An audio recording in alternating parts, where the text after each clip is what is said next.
I did hope. I did desperately hope that you would all be gay. I just don't think that any parent would hope for a child to be challenged like that. I'm sorry, I didn't hear a word you said. Sorry, this isn't coming out right. All I'm trying to say is that what I mean to say is life is hard enough as it is, and it just seems to me that you wouldn't want to make it any more difficult for your child.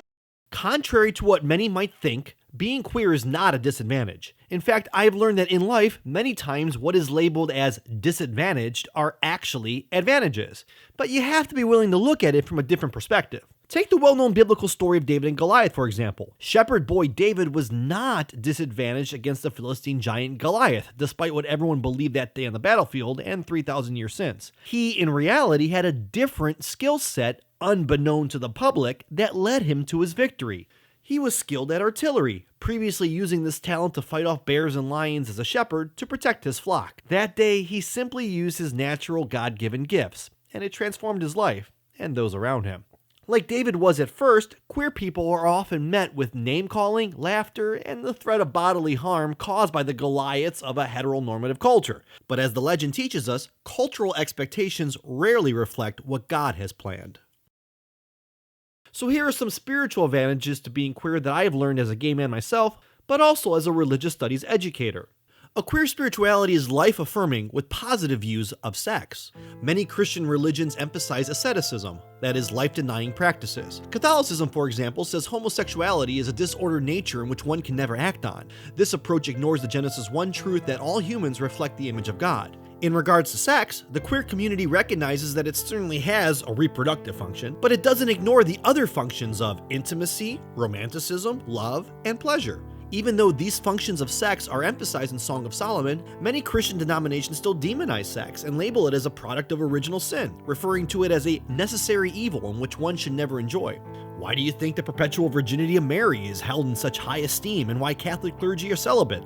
Christians are terrified of sex. Being queer leads to an empathy and compassion for others, particularly for the poor and vulnerable. This, in fact, was one of Jesus' primary messages for his followers, to see the person rather than the letter of a law. He taught a message of inclusion, forgiveness, and love, and welcomed all to his table, especially those who society shunned. Now, of course, Jesus received grief for who he associated with, but he just didn't care. Being queer can open your mind to looking outside the box and beneath the surface in all matters of life. And let's admit, getting in touch with spirituality is definitely outside the box. Non-spiritual people often roll their eyes at anything spiritual because, let's admit it, it looks kinda hokey. Peter even acknowledged this at the first Christian Pentecost when he said that the apostles had a reputation for appearing drunk. Let me be clear, you will not be able to recognize God if you only look at things on the surface. Being queer has taught me to deconstruct popular ways of doing and seeing things. A key component of queer theology, deconstructionism, breaks down traditions, beliefs, laws, etc., and then explores their origin and how they have developed through time and through cultural influences. Admittingly, it's easier and oftentimes safer to fall into a habit of conformity by reiterating theology told from one particular point of view. But it's ultimately better in the long run to really get to the truth, rather than simply reaffirming a tradition of a particular hermeneutic. After all, there are 4 canonical gospels, 4 different interpretations of Jesus, not just one. Being queer has taught me to transcend labels, knowing that you can never truly see a person if you're quick to categorize them. Labeling is a form of dehumanization, leading the transgressor away from ever knowing what's really in front of them. This is one reason why Jesus' contemporaries couldn't see him as the Messiah, because they were too caught up on labeling him a blasphemer. And with that said, being queer makes you more like Jesus than you thought. From his parables, sermons, miracles, and just simply the way he lived daily, Jesus would have been regarded by his contemporaries as an unconventional or queer person. The 1970s musical theater production of Godspell portrays the queerness of Christ best by dressing him as a clown in order to illustrate how goofy he and his teachings were for his time. As a queer person of faith, I find myself not only in solidarity with the outcast that Christ ministered to, but also with Christ himself.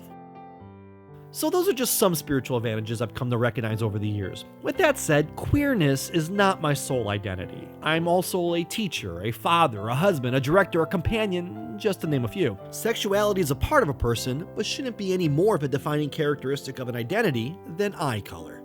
Queerness rejects labels, so don't limit yourself by labeling yourself. After all, David proved to the Goliaths of his day that he was much more than the mere shepherd boy that he was labeled as. This episode was part of QueerTheology.com's 2018 Synchroblog. For other responses on what does your queerness or transness call you to do or be in the world, check out the description box below.